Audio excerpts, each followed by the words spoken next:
O desejo é mais astuto que a mãe natureza. Como um clímax adequado para este capítulo, quero apresentar uma das pessoas mais incomuns que já conheci. Eu o vi pela primeira vez alguns minutos depois de ele nascer. Ele veio ao mundo sem nenhum sinal físico de orelhas. Quando pressionado para emitir uma opinião, o médico concluiu que a criança poderia ser surda e muda para sempre. Eu contestei a opinião do médico. Tinha esse direito. Eu era o pai da criança. Também cheguei a uma decisão, mas expressei minha opinião silenciosamente, no sigilo do meu coração. Em minha mente, eu sabia que meu filho ia falar e ouvir. Como? Tinha certeza de que havia um jeito e sabia que o encontraria. Pensei nas palavras do imortal Emerson.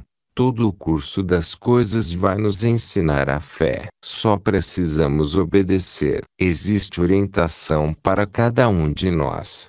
E, escutando com humildade, ouviremos a palavra certa. A palavra certa, desejo, mais que qualquer coisa.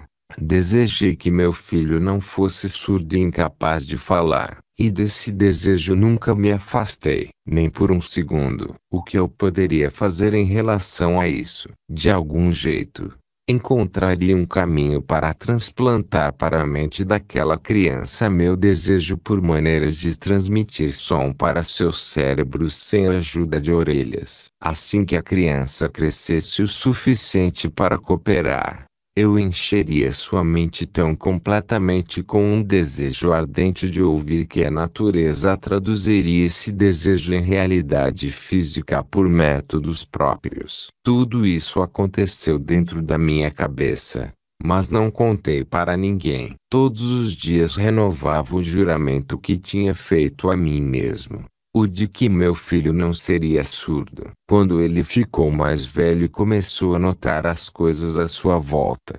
observamos que tinha um pequeno grau de audição. Quando chegou a idade em que as crianças normalmente começam a falar, ele não fez tentativa nenhuma, mas podíamos perceber por suas atitudes que ele ouvia ligeiramente certos sons. Isso era tudo de que eu precisava saber. Estava convencido de que, se ele podia ouvir, mesmo que ligeiramente, podia desenvolver uma capacidade auditiva ainda maior. Então aconteceu uma coisa que me deu esperança, algo que veio de uma fonte inteiramente inesperada. Compramos um fonógrafo. Quando a criança ouviu a música pela primeira vez, entrou em êxtase. Ele se apropriou prontamente da máquina. Em uma ocasião, tocou um disco por quase 2 horas parado na frente do fonógrafo, com os dentes comprimindo a beirada da caixa. O significado disso só ficou claro para nós anos mais tarde. Na época, nunca tínhamos ouvido falar do princípio da condução óssea do som. Pouco depois de ele ter se apropriado do fonógrafo, descobri que ele podia me ouvir claramente quando eu falava com os lábios tocando seu osso mastoide, na base do crânio. Determinado de que ele podia ouvir o som de minha voz, comecei imediatamente a transferir para sua mente o desejo de ouvir e falar. Quando descobri que meu filho gostava de ouvir histórias antes de dormir, comecei a criar histórias destinadas a desenvolver nele a autoconfiança, a imaginação e um forte desejo de ouvir. Havia um enredo em particular que eu enfatizava muitas vezes. Cada vez que o contava, dava a ele uma nova e dramática coloração. Essas histórias eram criadas para plantar em sua mente o pensamento de que sua aflição não era uma deficiência, mas um bem de grande valor. Como resultado de meus estudos e de minha experiência pessoal, eu acreditava firmemente que toda adversidade traz com ela a semente de uma vantagem equivalente. Porém, apesar das minhas crenças, devo confessar que não tinha a menor ideia de como essa incapacidade poderia se tornar um bem. Ele ganhou um novo mundo com 6 centavos. Analisando agora essa experiência, Consigo ver que a fé de meu filho em mim teve muito a ver com os resultados surpreendentes. Ele não questionava nada do que eu dizia. Vendia a ideia de que ele tinha uma vantagem distinta sobre o irmão mais velho e de que essa vantagem se refletiria de muitos jeitos. Por exemplo, os professores na escola notariam que ele não tinha orelhas e por causa disso dariam a ele atenção especial e o tratariam com bondade extraordinária. E sempre trataram.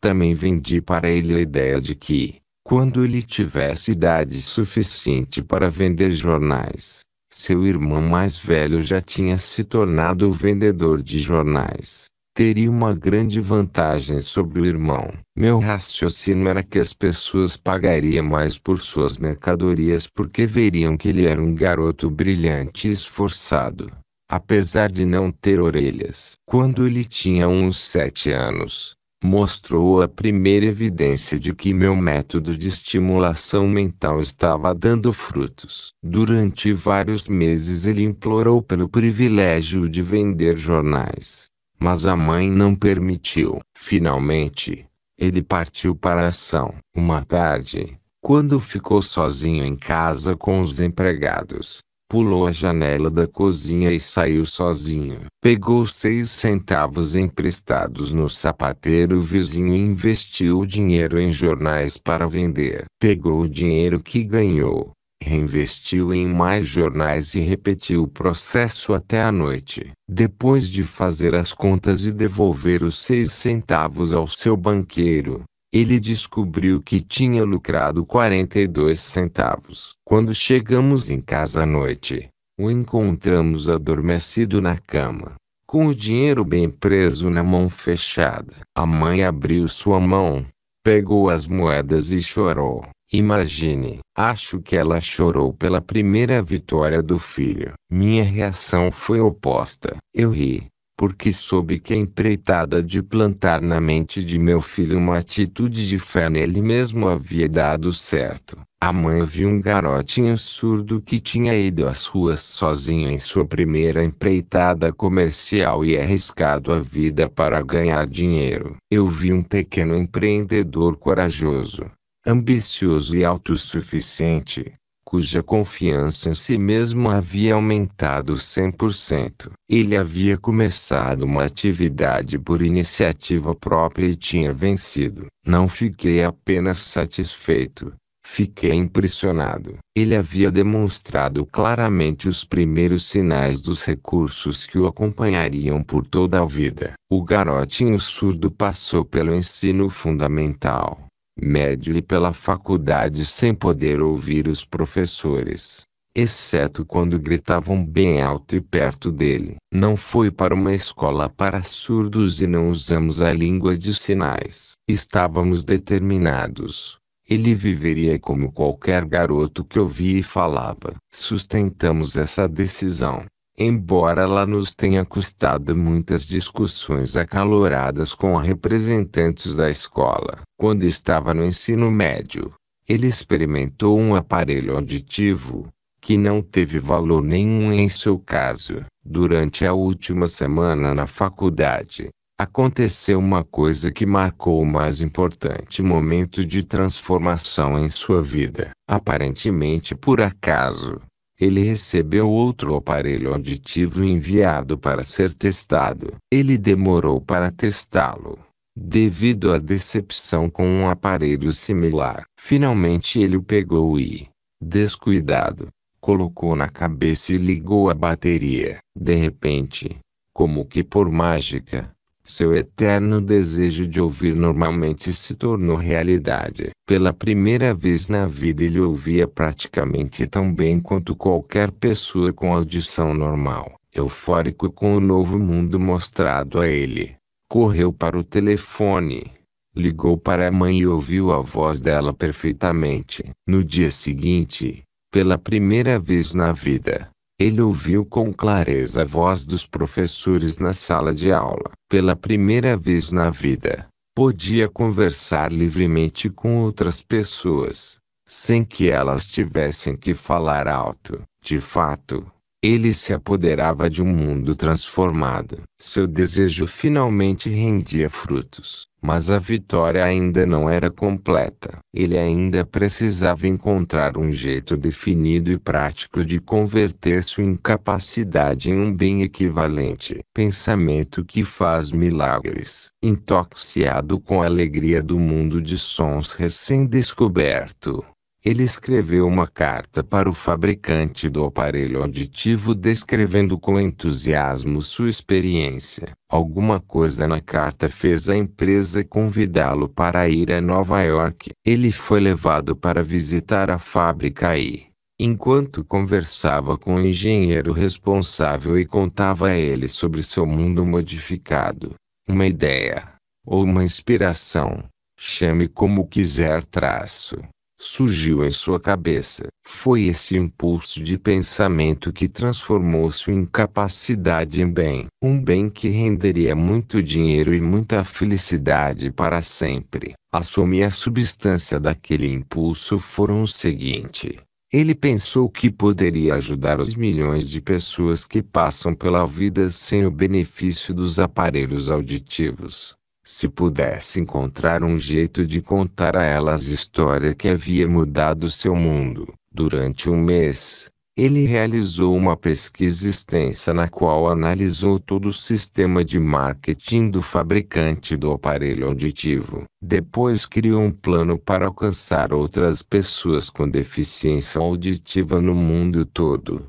Compartilhar com elas seu mundo modificado recém-descoberto. Feito isto, escreveu um plano de 2 anos baseado em suas descobertas. Quando apresentou o plano à empresa, foi imediatamente contratado com o objetivo de realizar sua ambição. Quando foi trabalhar, ele nem sonhava que seu destino era levar esperança e alívio prático a milhares de pessoas que, sem sua ajuda, seriam limitadas para sempre pela surdez. Não tenho dúvida de que Blair seria surdo e mudo a vida toda, se a mãe dela e eu não tivéssemos conseguido moldar sua mente como fizemos. Quando plantei em sua mente o desejo de ouvir, falar e viver como outras pessoas, o impulso foi acompanhado de uma estranha influência que fez a natureza se tornar uma construtora de pontes e transpor o golfo de silêncio que existia entre o seu cérebro e o mundo exterior. Realmente,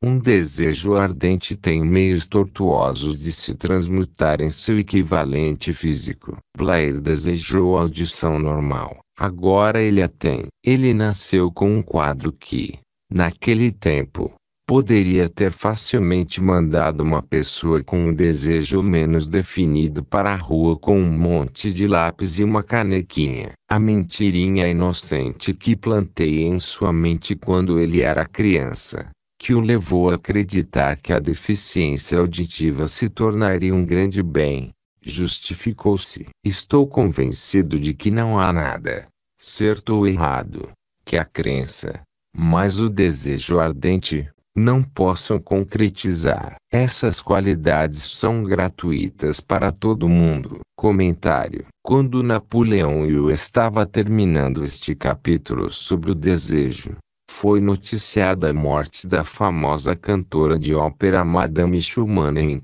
Um trecho de seu obituário foi considerado por Hill tão apropriado ao assunto deste capítulo que ele se sentiu compelido a comentar como segue. Um parágrafo curto no artigo de jornal sobre a famosa cantora de ópera Madame Schumann, em que dá uma dica do sucesso estupendo dessa mulher incomum. Cito o parágrafo porque a dica que ele contém não é nada mais que o desejo. No começo de sua carreira, Madame Schumann visitou um diretor da ópera da corte de Viena para que ele testasse sua voz. Mas ele não a testou. Depois de uma olhada na menina desajeitada e mal vestida, ele indagou de modo não muito gentil: com essa cara aí sem nenhuma personalidade, como você pode esperar algum sucesso na ópera? Minha boa criança, Desista da ideia. Compre uma máquina de costura e vá trabalhar. Você nunca poderá ser cantora. Nunca é muito tempo. O diretor da ópera da corte de Viena podia saber muito sobre a técnica de cantar,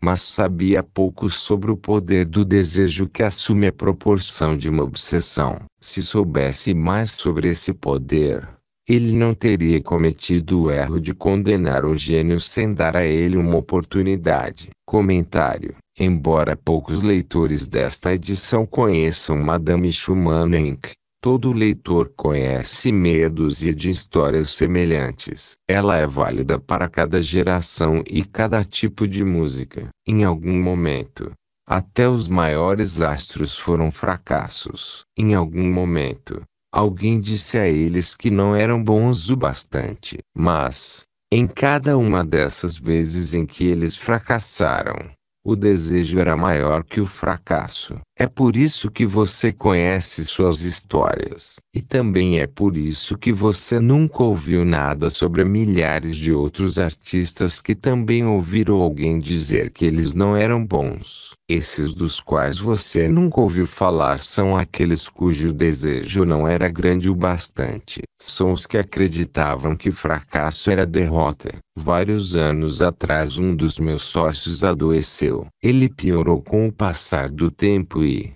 por fim, foi levado ao hospital para fazer uma cirurgia. O médico me avisou que havia pouco ou nenhuma chance de eu ver meu sócio vivo novamente. Mas essa era a opinião do médico, não era a opinião do paciente. Pouco antes de ser levado na maca, ele cochichou para mim: "Não se preocupe, chefe. Sairei daqui em poucos dias." A enfermeira olhou para mim com cara de piedade. Mas o paciente ficou bem. Depois que tudo acabou, o médico disse: "Nada além do desejo de viver o salvou." Ele não teria sobrevivido se não tivesse se recusado a aceitar a possibilidade da morte. Comentário: nos anos de 1980, o fenômeno sobre o qual Napoleão Hill escreveu no parágrafo anterior passou a ser aceito por um segmento cada vez maior da população. Entre os adeptos havia muitos médicos que incorporaram o conceito sob o termo conexão mente-corpo e, na virada do século XXI, a crença de que a mente pode manifestar mudanças físicas no corpo se tornou parte da prática médica comum. No capítulo 5, Autossugestão, você vai encontrar mais comentários sobre os aspectos médicos de ter um desejo ardente. Eu acredito no poder do desejo respaldado pela Fence porque vi esse poder alçar gente de um comércio muito baixo a lugares de poder e riqueza. Eu vi privar sepulturas de suas vítimas. O vi servir de meio pelo qual as pessoas deram a volta por cima depois de uma centena de diferentes derrotas. E o vi dar a meu filho uma vida normal, feliz e bem-sucedida, apesar de a natureza tê-lo trazido ao mundo sem orelhas. Como você pode comandar e usar o poder do desejo? A primeira parte da resposta é a técnica no começo deste capítulo. Você vai aprender mais no próximo capítulo deste livro e nos seguintes. Por intermédio de algum estranho e poderoso princípio, a natureza embrulha no impulso de um forte desejo aquela coisa que não reconhece a palavra impossível e não aceita a realidade do fracasso.